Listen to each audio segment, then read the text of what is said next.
نحمدہ ونصلی علی رسول الکریم اما بعد فاعوذ باللہ من الشیطان الرجیم بسم اللہ الرحمن الرحیم اللہم ربنا الہمنا رشدنا وعیذنا من شرور انفسنا اللہم ارنا الحق حقا وارزقنا اتباعہ وارنا الباطل باطلا وارزقنا اجتنابہ اللہم ارحمنا بالقرآن العظیم واجعله لنا اماما ونورا وهدى ورحمة اللهم ذكرنا منه ما نسينا وعلمنا منه ما جهلنا وارزقنا تلاوته آناء الليل وأطراف النهار واجعله لنا حجة يا رب العالمين آمين رب اشرح لي صدري ويسر لي أمري واحلل عقدة من لساني يفقهوا قولي ربی یسر ولا تعسر وتمم بالخیر وبک نستعین آمین یا رب العالمین۔ آج جو ہے وہ ہمارا 7واں پارہ ہے اور اس سے پہلے الحمدللہ ہم 6 پارے جو ہیں وہ کمپلیٹ کر چکے ہیں، اور جو ہماری سورہ چل رہی ہے وہ ہے سورہ مائدہ۔ اچھا، یہاں پہ آپ دیکھیں گے یہ جو پارہ 7 ہے، اس میں اگر آپ دیکھیں گے تو اس کا سٹارٹ ہو رہا ہے آیت نمبر 83، سورہ آل عمران کی آیت نمبر 83 سے اس کا سٹارٹ ہو رہا ہے، ٹھیک ہے۔ اور یہاں پہ یہ ہم دیکھتے ہیں کہ یہ جو آل عمران ہے اس کے 3 رکوع وہ ہم اس پارے میں پڑھیں گے، اس کے بعد آگے جو ہے وہ سورہ انعام انشاءاللہ تعالی وہ سٹارٹ ہو جائے گی۔ اچھا، جو اس کا رکوع ہے وہ تو جو پریویس ہمارا پارا تھا وہاں سے سٹارٹ ہوا تھا آیت نمبر 78 سے، لیکن پارا جو ہے وہ ہمارا 83 سے سٹارٹ ہو رہا ہے، تو ہم رکوع کے حساب سے چونکہ چل رہے ہیں تو ہم اسی چیز کو کنٹینیو کریں گے، ٹھیک ہے۔ اب یہاں پہ دیکھیں کہ جو پارے کا رکوع نمبر 1 ہے، جبکہ سورہ کا جو رکوع ہے وہ رکوع نمبر 11 ہے، ٹھیک ہے، اور یہ سٹارٹ ہو رہا ہے آیت نمبر 78 سے 82 تک۔ سب سے پہلے ہم نے اس میں دیکھا تھا لاسٹ لیکچر میں کہ اس میں کیا کہا گیا تھا کہ بنی اسرائیل جو تھے ان پر جنہوں نے انکار کیا تھا ان پر حضرت داؤد علیہ السلام اور حضرت عیسیٰ علیہ السلام نے لعنت کی تھی، ٹھیک ہے۔ اب کیوں کی تھی، ان کا کیا جرم تھا کہ انہوں نے اللہ تعالیٰ کے اللہ تعالیٰ کی انہوں نے نافرمانی کی تھی، وہ حد سے انہوں نے تجاوز کیا تھا، اور یہی نہیں تھا کہ وہ خود گمراہ تھے، بلکہ وہ کیا کرتے تھے کہ وہ دوسروں کو بھی جو ہے نا وہ ہدایت کی طرف آنے نہیں دیتے تھے، ٹھیک ہے۔ نہ وہ خود برائیوں سے روکتے تھے، نہ وہ کسی دوسرے کو روکتے تھے، جیسے ہم نے دیکھا نا کہ امت مسلمہ کو اللہ تعالیٰ نے کیا ایک انسٹرکشن دی کہ عمل بالمعروف و نہی عن المنکر۔ لیکن یہ جو بنی اسرائیل تھے یہاں پہ یہ والا سارا جو ایک سین ہے نا، یہ نہیں تھا کہ یہ نہ خود برائیوں سے روکتے تھے نہ ہی کسی دوسرے کو روکتے تھے۔ تو یہاں پہ اللہ تعالیٰ نے مسلمانوں کو بہت کلیئرلی جو ہے وہ اس چیز سے آگاہ کر دیا کہ یہودی، ٹھیک ہے، پلس مشرکین، یہ جو دونوں ہیں یہ مسلمانوں کے لیے ان کے دل میں کوئی محبت والے جذبات نہیں ہیں۔ سویئر اگر کہیں گے نا دشمنی کون لوگ کرتے ہیں مسلمانوں سے، تو یہ یہودی ہیں، ٹھیک ہے۔ اور اس کے علاوہ مشرکین جو ہیں یہ بھی جو ہے مسلمانوں کے ساتھ دشمنی میں سیم اسی روش پہ جو ہے یہ چل رہے ہیں۔ لیکن اس کے برعکس یہاں پہ یہ بتایا گیا کہ جو کرسچنز ہیں، جو نصارہ ہیں یا جو عیسائی ہیں، وہ ان کے دل میں تھوڑا بہت جو ہے وہ نرمی والا ایک ایلیمنٹ پایا جاتا ہے مسلمانوں کے لیے، ادروائز بہت سٹرکٹ جو ایک دشمنی نبھاتے ہیں وہ یہودی اور مشرکین ہیں۔ اب یہاں پہ نصارہ کے لیے کیوں اللہ تعالیٰ نے اس طرح سے کہا، کیونکہ اللہ تعالیٰ نے اسی رکوع میں فرمایا کہ ان میں کچھ خدا ترس لوگ بھی ہیں جو تکبر نہیں کرتے ہیں، اللہ تعالیٰ کی آیات سنتے ہیں تو ان کی آنکھوں سے آنسو جو ہے وہ رواں ہو جاتے ہیں، اور پھر جب یہ کیفیت ہوتی ہے تو وہ کیا کہتے ہیں کہ وہ پکار اٹھتے ہیں کہ ہم قرآن پر ایمان لائے، کیونکہ یہ حق ہے ہمارے رب کی طرف سے۔ اب کرسچنز کو یہاں پہ تھوڑا سا، نصارہ کو اللہ تعالیٰ نے یہاں پہ تھوڑا سا جو ہے وہ ایک یہ کہہ لیں کہ تھوڑا سا جو ہے وہ ان کی طرف ایک کیا کہیں گے کہ ایک نرمی والا جو ہے وہ ان کا ایک نکلتا ہے، اور اللہ تعالیٰ نے بھی ان کی جو ہے وہ اس طرح سے تعریف کی ہے۔ اب یہاں پہ دیکھیں کہ اللہ تعالیٰ نے ان کے لیے کیا کہا کہ ایسے لوگوں کے لیے اللہ تعالیٰ نے جنت کی لازوال نعمتوں کی خوشخبری جو ہے وہ دی ہے. لیکن اسی رکوع میں اگر دیکھیں تو اس کے برعکس مطلب اس کا کنٹراسٹ بھی بتا دیا اللہ تعالیٰ نے کہ جو لوگ اللہ تعالیٰ کی آیات کو جھٹلاتے ہیں تو پھر ان کے لیے جہنم ہے. یہاں پہ الحمدللہ ہمارا جو پہلا رکوع ہے وہ کمپلیٹ ہو جاتا ہے. اگلے رکوع کی طرف جائیں گے. اس میں پارے کا دوسرا رکوع ہے جبکہ سورہ کا یہ 12واں رکوع ہے. آیات اس میں آیت نمبر 87 سے لے کر 93 تک اس میں آیات ہیں. ٹھیک ہے. سب سے پہلے ہم اگر دیکھیں گے تو آیت نمبر 78 اور 79 میں اللہ تعالیٰ نے جو نصارہ ہیں جو عیسائی ہیں ان کو رہبانیت سے روکا ہے. ٹھیک ہے. اور ساتھ میں انہیں یہ آگاہ کیا ہے کہ جس طرح سے حرام کو حلال کرنا درست نہیں ہے اسی طرح سے اللہ تعالیٰ کی حلال کردہ نعمتوں کو حرام کرنا بھی درست نہیں ہے. اس چیز سے اللہ تعالیٰ نے منع فرمایا ہے. آیت 89 میں اگر آپ دیکھیں گے تو یہاں پہ دوبارہ سے جو ہے وہ قسموں کا ذکر آتا ہے اور اللہ تعالیٰ نے کیا کہا کہ تمہاری لف قسموں کے اوپر تمہارا مواخذہ نہیں کیا جائے گا. اور پھر اگر کوئی جو ہے وہ پختہ قسم کھانے کے بعد اگر اس کو وہ توڑ دیتا ہے تو پھر اس کے لیے کفارہ بھی اسی آیت میں ہمیں ملتا ہے. اور وہ کیا کفارہ ہے کہ یا تو آپ نے کیا کرنا ہے کہ 10 مساکین کو کھانا کھلانا ہے. ٹھیک ہے. یا آپ یہ کر سکتے ہیں کہ اتنے ہی مساکین کو جو ہے وہ آپ کپڑے وغیرہ پہنا دیں. اگر یہ بھی نہیں کر سکتے تو پھر ایک غلام آزاد کر دیں. اگر یہ بھی نہیں کر سکتے تو پھر 3 دن کے کنٹینیوس روزے رکھنے ہیں وداؤٹ اینی بریک. ٹھیک ہے. تو یہ یہاں پہ اللہ تعالیٰ نے کیا کیا قسموں کا کفارہ بتا دیا کہ اگر کوئی پختہ قسمیں اگر کھانے کے بعد اگر ان کو توڑ دیتا ہے تو پھر اس کے اوپر کفارہ لازم ہوگا. اور کفارہ جو ہے وہ کلیئرلی یہاں پہ مینشن کر دیا گیا. آگے دیکھتے ہیں آیت نمبر 90 سے لے کر 93 تک. اس میں شیطان کے جو گندے ترین کام ہیں ان کو بتایا گیا. اب وہ کون سے گندے ترین کام ہیں تو اللہ تعالیٰ نے کیا بتایا آیت 90 میں شراب اور جوئے. ٹھیک ہے. ان سے بچو کیونکہ یہ شیطان کے کام ہیں. اور پھر یہاں پہ مسلمانوں کو جو ہے وہ اس سے باز رہنے کی تلقین کی گئی ہے. لیکن یہاں پہ اگر آپ دیکھیں گے تو اللہ تعالیٰ نے ساتھ ہی کیونکہ ہم یہ جانتے ہیں کہ عرب میں اس وقت شراب والا بڑا کلچر تھا نا تو یہاں پہ اس کے ساتھ ہی اللہ تعالیٰ نے ایک وضاحت بھی دے دی کہ ان لوگوں پر کوئی گناہ نہیں ہوگا کہ جنہوں نے شراب کی حرمت کا حکم آنے سے پہلے شراب پی تھی. ٹھیک ہے. اب ظاہر ہے چونکہ حکم آ چکا ہے تو اگر وہ باز آ جائیں گے تو پھر پچھلے جو ان کے گناہ ہیں نا ان کے اوپر ان کے لیے کوئی بھی جو باز پرس ہے وہ نہیں کی جائے گی. یہاں پہ ہمارا جو رکوع ہے وہ کمپلیٹ ہو جاتا ہے. آگے دیکھیں گے اگلا رکوع ہے ہمارا آیت نمبر 94 سے لے کر 100 تک. اب یہاں پہ آیت نمبر 94 میں اگر آپ دیکھیں تو اس میں اللہ تعالیٰ نے جو ہے وہ حالت احرام میں ٹھیک ہے جو انسٹرکشنز دی تھیں اس سے پہلے ہم لوگ وہ پڑھ چکے ہیں. تو یہاں پہ حالت احرام کے دوران جو ہے وہ آزمائش کا ذکر کیا گیا ہے کہ ظاہر سے پہلے ہم یہ پڑھ چکے ہیں نا کہ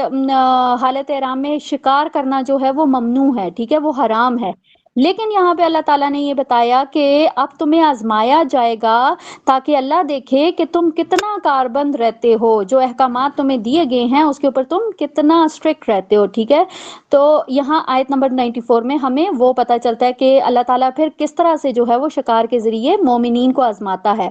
آیت 95 میں اگر دیکھیں تو اس میں